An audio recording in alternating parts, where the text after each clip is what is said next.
All the articles you have come to love in EquiManagement Magazine are now available on the EquiManagement on Audio podcast. Each article is released as its own separate episode to make them quick and easy to listen to. Just search EquiManagement on Audio on your favorite podcast player to listen to all the latest articles. Developing horses' core fitness. Science-based recommendations for developing horses' core stabilizers to prevent injury and maximize performance. It is not unusual for veterinarians to hear rider complaints about a horse's back soreness or poor performance that might be associated with back pain. In a study out of Colorado State University's Equine Orthopedic Research Center, researchers evaluated the clinical relationship between equine limb lameness and secondary back dysfunction.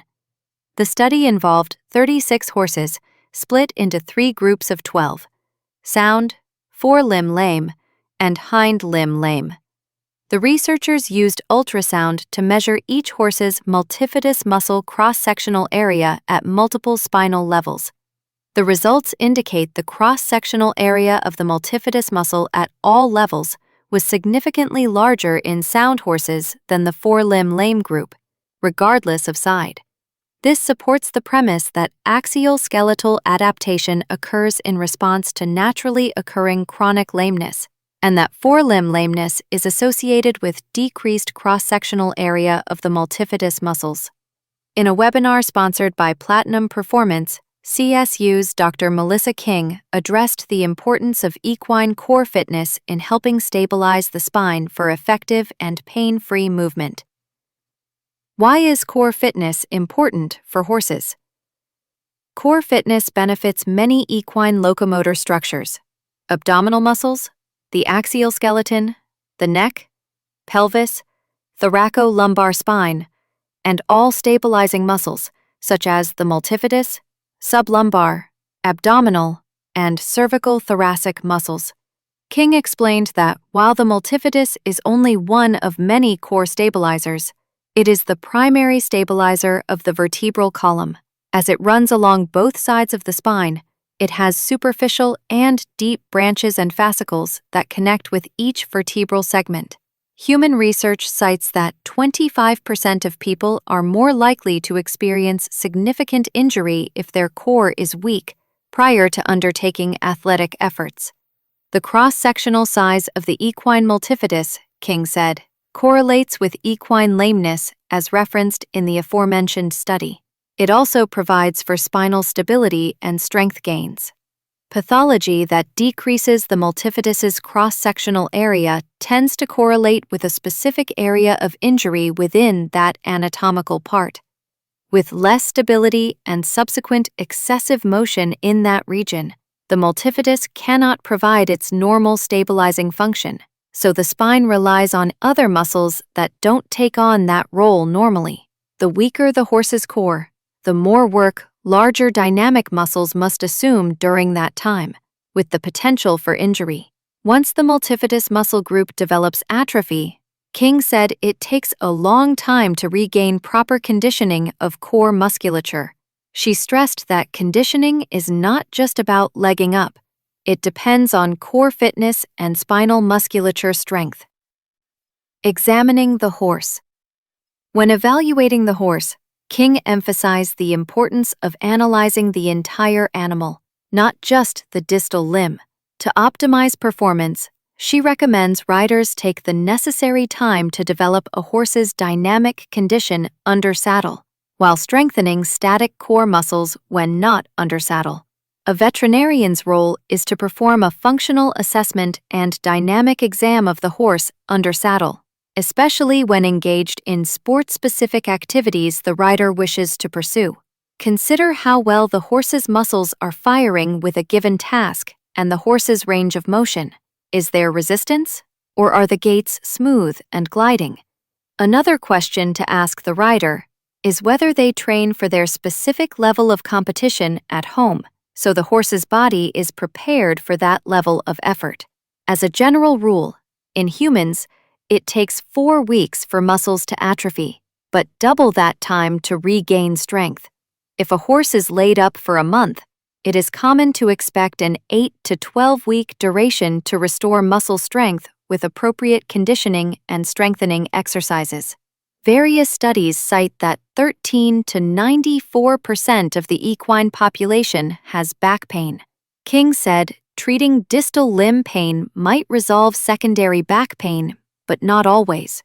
A concept called anthrogenic muscle inhibition might interfere with automatic restoration of muscle function despite pain resolution. Anthrogenic muscle inhibition describes what happens in the presence of joint pain. Muscle function and activation might be inhibited, thereby limiting the success of an equine rehabilitation program. The horse continues with muscle weakness and atrophy due to failed muscle activation. King stressed that it is important, especially in the initial healing phases, to improve voluntary muscle activation. Core fitness exercises for horses. To develop and improve core fitness, King recommended veterinarians maintain a close relationship with a team of support people, such as a physiotherapist, farrier, nutritionist, acupuncturist, and chiropractor. One useful reference she suggested is the book Activate Your Horse's Core by Dr. Hilary Clayton. Tailor exercises for each individual horse. King cautioned against repeating exercises more than 4 or 5 days per week because too much effort can be counterproductive and end up reducing strength gains. Examples of strength-building core fitness exercises include cervical range of motion exercises to improve multifidus muscle strength in the thoracolumbar area. These include baited carrot stretches to have the horse reach chin to stifle, hock, girth, or chest. Sternal lifts to stimulate thoracic sling muscles and abdominal muscles. Tail pulls help to elicit isometric contractions so the abdominal, stifle, and thigh muscles produce tension without moving. Balance pads that horses stand on to activate proprioception and balance through micro-adjustments by small postural muscles and stability of core muscles. TheraBand resistance to recruit lumbosacral flexion and abdominal muscles. Ground pulls to help lift the horse's back and activate core abdominal muscles. King described a link between core fitness and proprioception/balance. She recommended using the TheraBand as an excellent stimulus for proprioception. Placing this resistance band around a horse's hindquarters or abdomen engages the hindquarters along with lumbosacral flexion. With increased flexion comes increased range of motion and activation of muscle recruitment to flex the joints via targeted motor output. This also improves spinal stabilization. Such core exercises are valuable to the wellness and development of a budding athlete, she added. In a study at Michigan State University, researchers reviewed the effect of dynamic stabilization exercises on the multifidus muscles of 8 horses over a 3-month period. The horses performed 3 cervical flexions, 1 cervical extension, and 3 lateral bending exercises to both sides with 5 repetitions for each exercise each day for 5 days a week for 3 months. They were not ridden during this period. The researchers performed ultrasound of the cross-sectional area of the right and left multifidus muscles at 6 levels between T10 and L5 at the start and end of the study.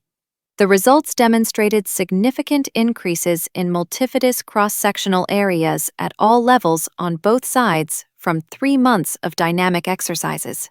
In addition, any asymmetries between the right and left sides diminished over the 3-month exercise period.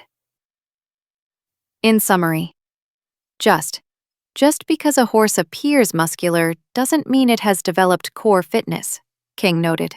There must be balance between muscle size, performance, and fitness. Thanks to the complex interaction of all subsystems, horses require robust development of the cardiovascular system, respiratory tract, thermoregulation, and bone and soft tissue strength, in addition to strong stability provided by a well-developed core fitness strategy for optimal performance.